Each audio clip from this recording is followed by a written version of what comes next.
So it's a few hours later now here in Almaty Airport. We arrived at 7:30 this morning.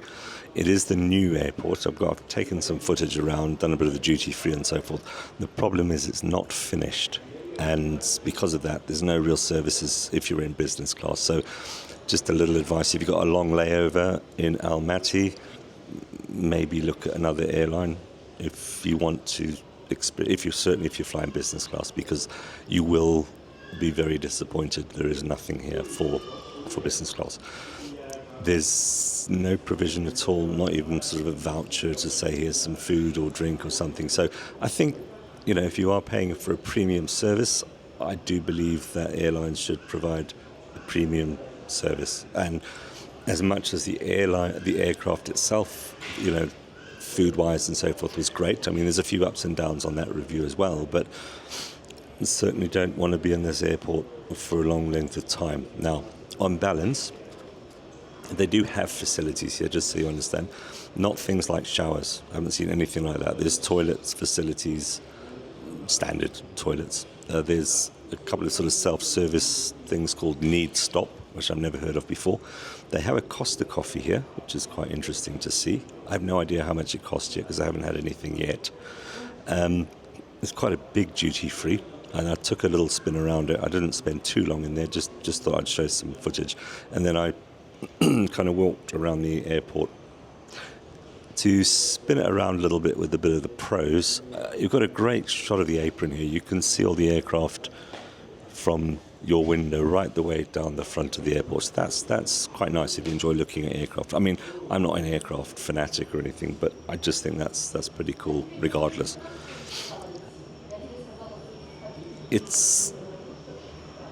They do have some charge points. I've noticed those on some of the chairs. You can see they're still in construction. There's no question about it.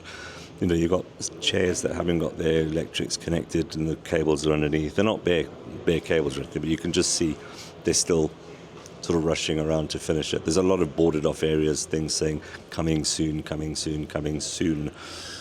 As I didn't experience the previous airport, I can't really comment as to whether they should have waited until they could actually provide everything.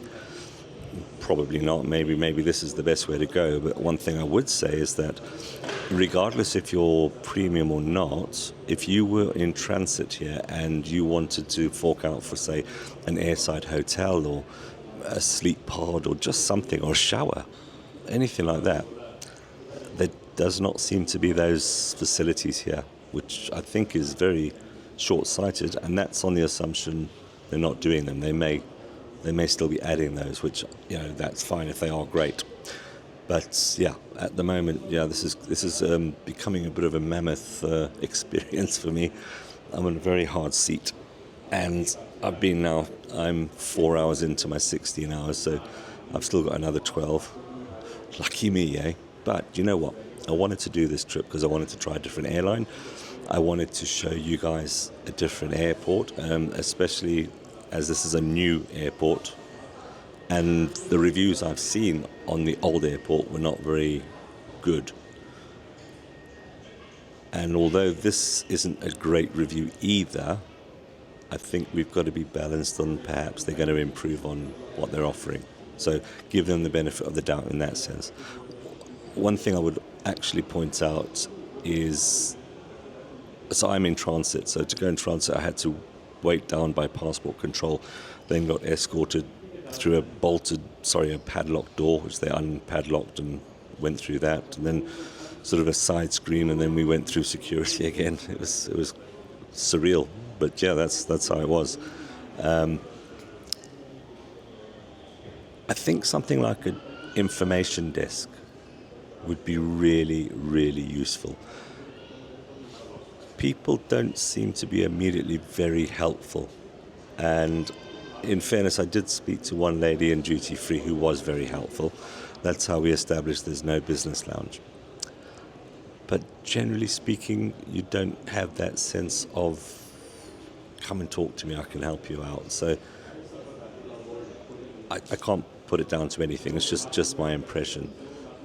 And there's nothing sort of, you don't know if there's people in yellow coats and outfits and from what I can see, some of them are workers, as in like builders and so forth. So you don't quite know who's the airport officials, who's doing the building. It's very unclear is the best word. I think you could call it organised chaos, I guess. It does seem chaotic when I'm seeing flights leave, and they seem to queue quite a long time at the gates. I'm just looking ahead of me now. There's a flight going out down there, and there's just a mammoth queue. So, teething problems? Probably.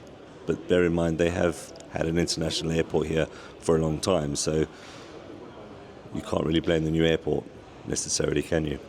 So, I don't know our experience later with this priority boarding.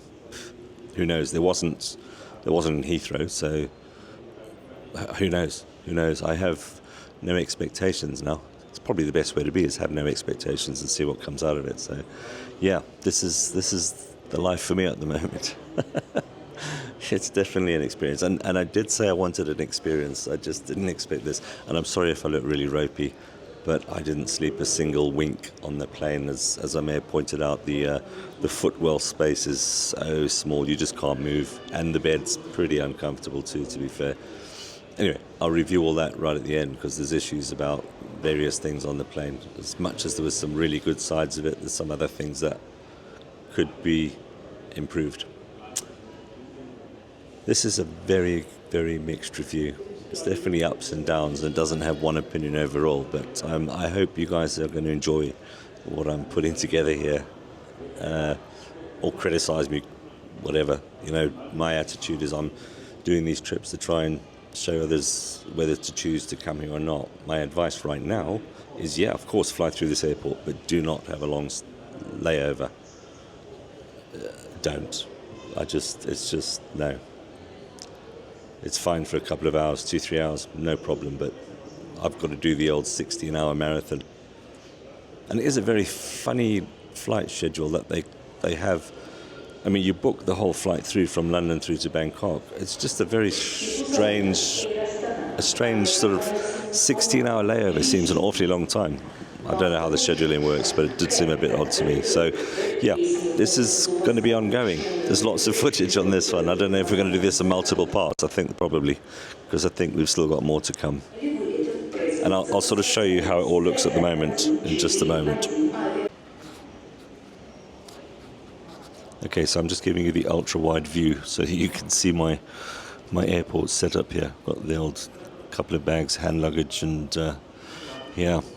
I was trying to use that as a pillow, and I took some extra clothes that I had to change into, but it was really hard, so I couldn't sleep on it. So, nothing ventured, as they say, nothing ventured. So yeah, this is my current position on the apron. I've sort of tucked myself into a corner. Let's carry on doing this. This is cool.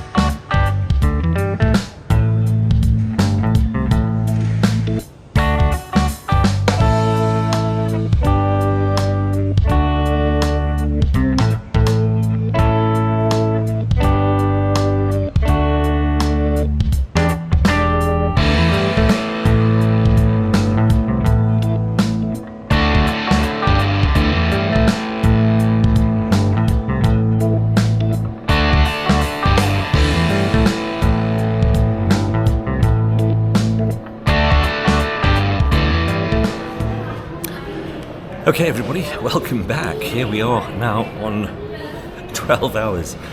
12 hours in this airport has been quite the experience. I've sort of tried to you get people still sleeping all over, which you can't really be shocked at because they don't provide any other services here. So I sort of went to a quiet area, and I've slept there a few times during the day for sort of the odd half hour or so, just to try and catch up on some sleep. Anyway, not too long ago, probably about half an hour maybe, no, about 45 minutes ago, I actually managed to just doze off, and I get tapped on the shoulder by this lady speaking Kazakh Russian. I really don't know, because not many people speak English. Okay, it's fine, it's their country, but if you're going to come and have a conversation with someone, at least be able to communicate. Anyway, she was clearly having some freak out because I was lying, sleeping, and implied that I shouldn't really be sleeping there. And I mean, I was right tucked away, not even anywhere near anyone else to see. I mean, other people just lounge all over the place here. No one does anything, and that's cool. It's fine. Anyway, so I've now had to get up and go to another part of the airport to continue my marathon wait for my flight. And, you know, if you don't provide the services, guys, how are we supposed to use them? So if you had a hotel, I certainly would have looked at booking one on the airport side. If you had sleeping pods, I would have looked at spending money and using those, but you don't provide anything here at the airport, and then you get told off for actually trying to find somewhere to sleep. It's madness, absolute madness. I mean, there was the thing that has crossed my mind, and some people may say this, and they say, why don't you go out the airport and go and stay in a hotel? There is an argument for that, absolutely, but I've also read a couple of I've watched some YouTube guys who've done that, and for one, I'm told the bus drops you 1 kilometre from the front of the airport, so you've got to walk the last kilometre with all your hand luggage, which is quite a mission. Secondly, the gridlock of traffic from getting out of the airport, I'm told, is terrible. So again, I didn't want to go through that.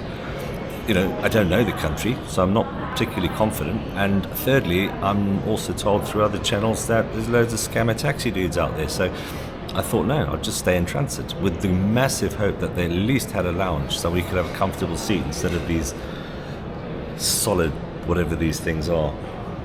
And yeah, it's just really annoying, you know. I'm not saying we won't pay for these additional services. I'm not saying they should necessarily be free. I mean, certainly, you know, I'm sorry, but Astana should have provided for the business class passengers. Simple as that. So it's a massive fail on their part, in my opinion, on the ground, I mean. But they've opened this airport half-assed. They have, you know.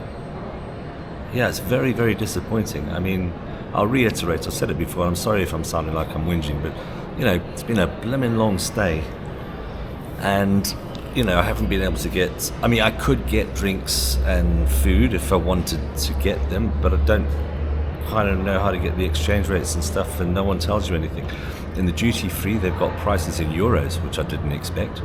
And then at the Costa Coffee, they've got prices in something else, I don't know what it is. And obviously no one's speaking English, so I can't ask the question, so I've just kind of stuck with water. And yeah, I'm okay. Thankfully, I had a great meal on the plane, so it hasn't been a massive hardship not to eat or to drink all day, because I did definitely get my fill on the plane, so that's not really an issue. So just want to keep you guys up to date on where we're at. We're going into the sort of home run, that's how I look at it. The sun's gone down, 4 hours to go. I've got over the back of it, the hump. I'm over the hump on the down straight now, so I'm not sure if there's much I can show you on the next flight. If it's any different to the first flight, I'll obviously make those points and show you. If not, I think the content I've shown you on the first flight is correct. I have a feeling I'm in the same type of seat tonight on the next flight to Bangkok, so that's another night of no sleep with no movement on your legs. It's a bit like being encased in a mummy case, if you could imagine that, but just from your legs, from your knees down. So you've got to sort of slip them in. If you're short, I think you'd have no problem with that seat, but I'm 6 foot. It's awful, just awful. It's a great seat to sit on, but it's not particularly comfortable once you go down. As I said, the blanket they provide you is wafer thin, and so that wouldn't even provide any additional. I mean, I didn't use the blanket because it wasn't particularly cold, but if you say use the blanket as a sort of mattress cover, it honestly wouldn't have improved the seat. It was hard in the wrong places. So yeah, it's been an interesting up and down, really. You know, there's been good parts to this for sure. There's been some great parts of the flight, great parts of Air Astana, and then some absolute letdowns so far. So it's good because it lowers your expectations. So what I am looking forward to and kind of expecting on the basis of what I had last night is at least getting a good meal on the plane when we get on there. And you know, I might even have a few beers just to get myself to sleep. Maybe if I got 2 hours, that would be pretty cool. And I'm sorry, as I said, if I'm looking ropey, that's the reason. I get 15 minutes. People, they're drilling, they're hammering. I mean, look, it's an airport. I wouldn't expect it to be quiet, but yeah, it's particularly noisy because you can hear all the work going on in the background. But that, you kind of just let that sink away. You can sort of get used to it as the day goes on. I think being woken up and almost told off in a language I don't understand, I haven't even a clue what she was saying. She's gesturing like this, whatever she was saying. So I just sat there like in bewilderment because I had literally nodded off, so I was feeling quite, finally. So yeah, I've had a bewildering time. That's one of the words of today. And the journey continues, so I'll keep you updated if anything else changes. Okay, I'm not sure about the quality of the picture at the moment, but that was a most shambolic, appalling set of surface I've ever come across. It's the worst I've ever done in business class, honestly. It's like herding cattle. Absolutely no control of priority lanes, no communication in English whatsoever. People coming up the stairs honestly like cattle. Shocking, honestly. I'll do a full overview, but so far today has been absolutely 0.0 to Air Astana. 0. Shocking. Terrible. It's also worth noting that they're late. I've been 16 hours plus in the airport and they're late on the boarding. There's no... I guess the flight can theoretically only get better, right? But famous last words, I won't keep that one as a bit of reality because I'm not so sure it will. So at least I'm on a seat. I'm probably not going to talk too much unless something else really gets on my thingy bobs because I'm just fed up with today, absolutely fed up. And they haven't done really anything to make it any better. Only other thing is I'm on the other side of the plane on this trip. Last time I was on the right hand side and this time I'm on the left and I'm a couple of seats back. Obviously the footwell's exactly the same, little tunnel, but yeah, we'll see how we go. I don't know if it can be heard. I think sometimes I just have to try and switch off from what's just happened in this sort of rubbish day and then the build up to getting on the plane and try and judge the plane experience just by itself. And that's what I'm going to try and do without having a biased view, which is easy to have, right? So let's see how it happens. So far I've got some Prosecco or something, I think.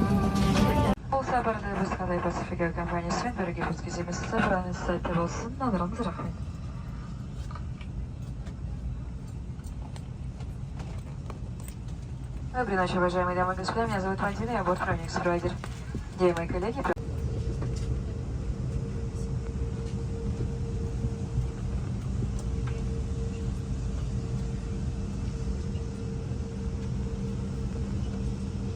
Компаниясының ұшақ бортына қош келдіңіздер. Ұшу кезіндегі қауіпсіздік ережелерімен танысыңыздар. Қауіпсіздік белдікті бекітіңіз деген көрсеткіш жанып тұрғанда, белдігіңізді бекітуіңіз керек.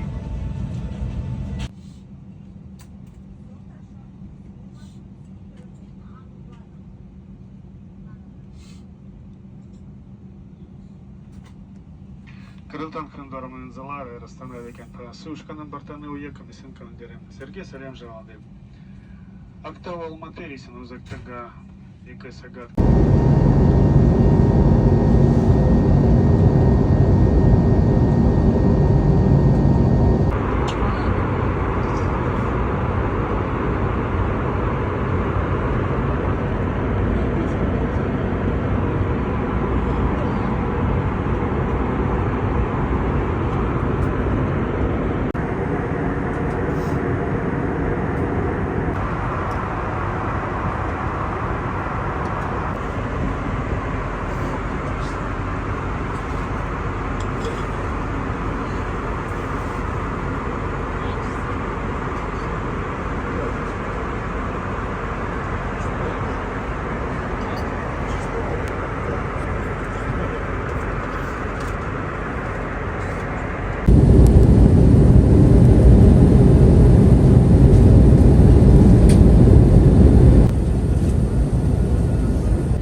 through passport control, visa stamped, and now to get the baggage.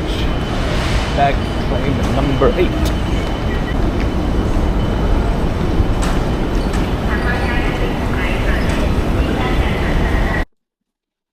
So Air Astana use the Plaza Lounge at Heathrow Terminal 4, and it's exceedingly average. It's not an exclusive lounge. It's used by anybody, and you can also pay to go in there. So yeah, and the seating isn't very comfortable. It doesn't have that cozy feel. The food looked extremely average, and so I didn't really bother with too much of a review on that. And we're not really talking about the lounges here. We are in a minute, but we're not talking about the lounges in Heathrow. So flight number 1, late, 40 minutes late, I believe we took off, but they did make the time up. And not that it bothered me, because being late would be an advantage to me, having, going to Almaty, and I was going to be in Almaty for 16 hours. So I didn't mind any delays.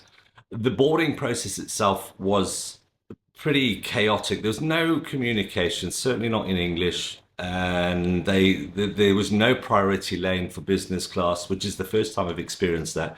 There just seemed to be a free-for-all. I think I mentioned in the video that it didn't bother me so much because I managed to get on board fairly quickly anyway, but it was a bit chaotic. Once we're on board, I would describe the situation around the seat as I think I've told you guys already. The seat was great to sit on, had loads of space around it, but it was not very comfortable to lie down on. There's no mattress toppers, and the blanket they give you is like a wafer, so it's really small. I think I've mentioned that in other parts of the video as well. So not great. Nice pillow, having said that. And all the amenities around the seat were great, except for the footwell, which was absolutely dreadful and just didn't allow you to sleep comfortably. Unless you're a completely on your back sleeper and never move in the night, it's awful. No other word for it. And to make matters worse, they class that seat as a premium seat in premium, which is odd because I booked that seat for 2 reasons. Well, one main reason actually, but the 2 seats, so it's got a 2-1-2 configuration. The 2-seat system, there's no room, no aisle access if you buy the window. So if you've got somebody in the seat next to you, which it was full, so you would have, either they'd be stepping over you in the night or you'd be stepping over them and waking and disturbing them. I just think it's a terrible arrangement to have. So I wanted the seat alone as I was flying alone. And they charged me for that, which I think is dreadful, that you should be charged on business class for booking your seat. So anyway, I paid for that. And then I made a change to my flight. And on making the change to my flight, guess what Air Astana did? Yes, they charged me again. They didn't keep my credit for the first seat that I booked on the flight I wasn't taking. No, they charged me again. So really not good, Astana. Not good at all. You really need to improve in certain areas, and that's one of them. There are others, I can assure you. So moving on, got on the flight. And you'd ask, why did I fly Air Astana? So one of the positives with Air Astana is their baggage allowance.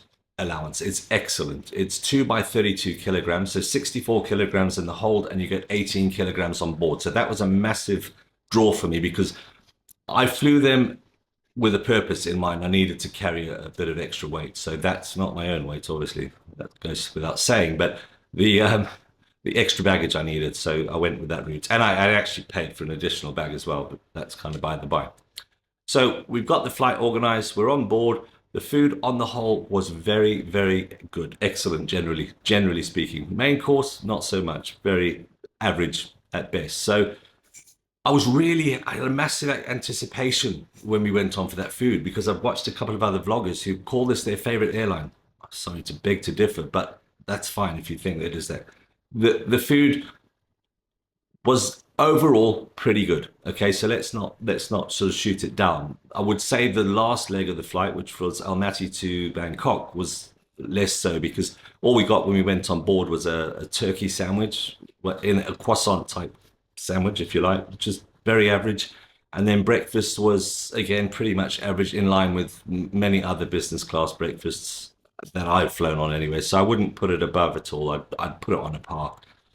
The service on board from the staff, if I would talk about Heathrow to Almaty via wherever it was, I forgot the name, doesn't really matter right now, but I would say they were just very average. There was nothing above and beyond about them. They didn't sort of come back and check, can I get you anything else? Do you need anything? And you almost felt like you didn't want to disturb them. So I didn't. I think they would just want to get the meal service out the way and then go to bed for us to go to bed so we don't bother them. On the third flight, I would say overall that the staff were a lot better, a lot more friendly. The lady looking after me even offered me chocolates on 2 occasions, which I never got any of that on the first section. She also came back and checked if I was okay, did I not need another drink or anything like that, which I thought was a nice little extra touch. So I would give that crew, and I wish I could name them because I don't know them, but I would give that crew, great points for that. But first crew, very average. The overall experience on the flight, what would I say? I would say it is average. Yeah, I think if you look at average, because what's going to bring it right down now is the 16 hours in Almaty airport, which was horrendous. There's no other word for it. It's a half-built airport. It's got the air side open and the other side pretty much in construction, which it's an opinion, but I think what they've done is they've got it open and got the duty-free opened quickly so they can try and make some money, which, by the way, is extremely expensive. The duty-free has pricing in euros, and a lot of the stuff I saw was extremely expensive. But I would say that about most duty-frees. I think it's a misnomer that duty-free is cheaper. Unless you're talking about certain alcohols or cigarettes, that's probably where you see some saving. But yeah, the rest of it, I would say, very expensive.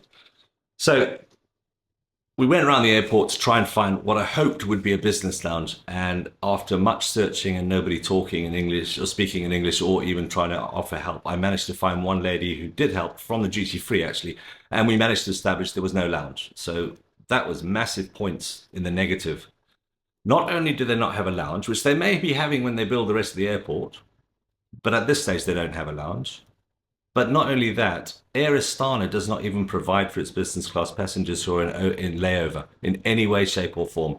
Now, I believe, as they've opened what I would say a half-assed effort on the airport, I believe that they should provide something like a snack and a beverage, or just something to be looked after, or even a shuttle bus that keeps you airside but takes you to a local hotel for the day. Something like that. They should do something. But to do absolutely nothing, no announcements, no information saying, by the way, when you fly into this airport, there's nothing here for you. And yes, on the video, you see lots of people milling around. You see a big airport, but it's only half open. The whole back end is just not open. You could access food. There was a Costa there that was, I think, in their local currency. I never got a coffee there. As I say, the duty free was in euros, so you could kind of work that out with if you're living in Europe, or in my case coming from UK, you could kind of work out the prices, which is kind of how I knew it's rather expensive. So the 16 hours on exceedingly hard, what they want to call seats, but I would just call boards with color. They were unbelievably hard. They did have charge points around the airport. Some were working, some weren't, part of the construction process.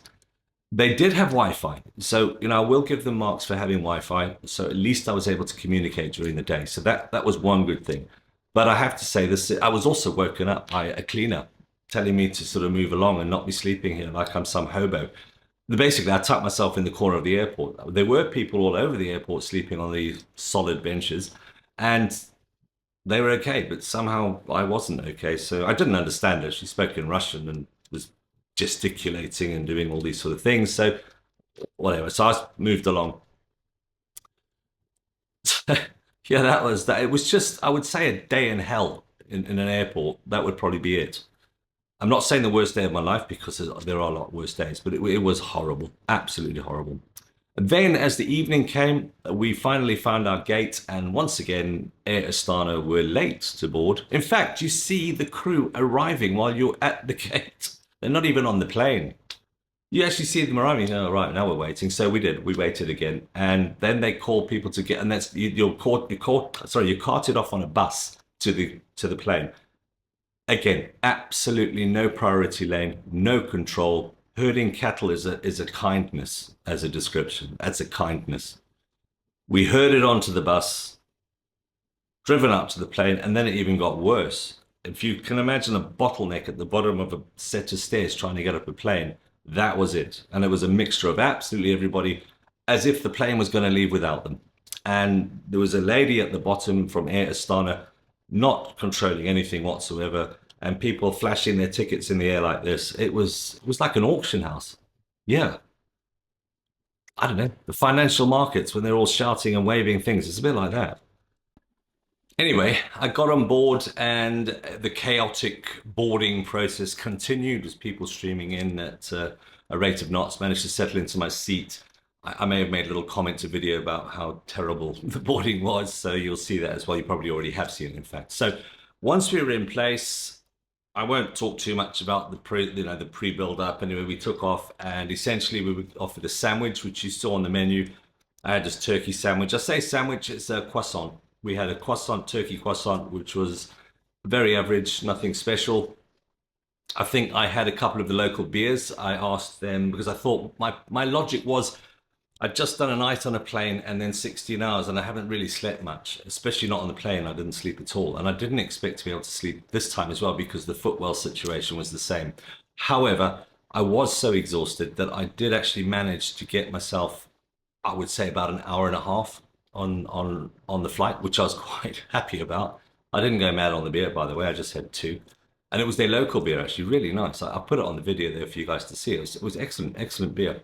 As I say again, woke up sometime, a couple of hours after sleeping, and they then came around with the breakfast. As sunrise started to occur, some lovely shots out the window. I may have put those in the video, I think.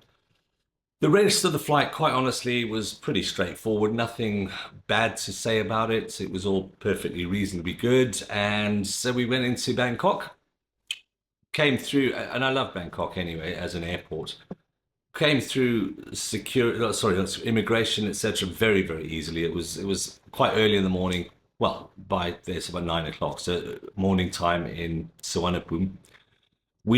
I went through immigration into bags control. The bags took a little while. They weren't as quick as they would normally be, but that's neither here nor there. It wasn't substantially long. My bags came out pretty quickly, right through customs, and there it was, the end of the trip. So let's talk nuts and bolts, shall we? The cost of this for me was in the region of £1,500 for one way. Okay. It is a little bit higher than I was originally going to pay because I changed the flight. I brought the flight forward, so I had to pay a bit on top, which was fine. It was also up because I had to pay, in total, I think it was £87 for both trips, for both flights, if you like, for that seat.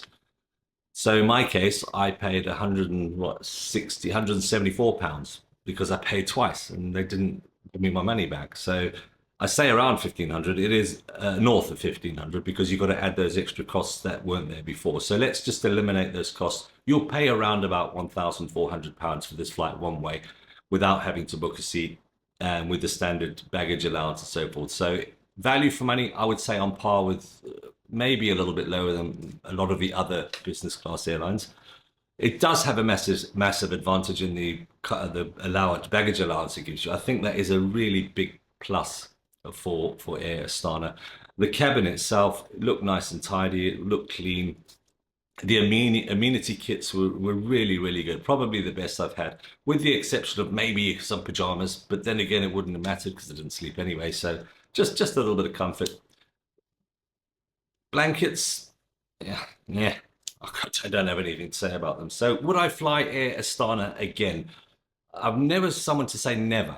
So probably not, but maybe. It depends on my needs. My advice to you, if you're going to look at Air Astana, I guess you have to look for why you're traveling. If you're traveling for fun, for just traveling for luxury, if you like, I wouldn't fly them. Absolutely not. I just don't think they're up at the level that they need to be. For practicalities, in terms of what I needed, in terms of weight, I needed that. So yes, on that basis, I would fly them again if I needed that certain advantage that they may give. They don't edge out any other airline so far for me. And please just remember, I haven't flown every airline in the world, so they may edge out other airlines. I'd put them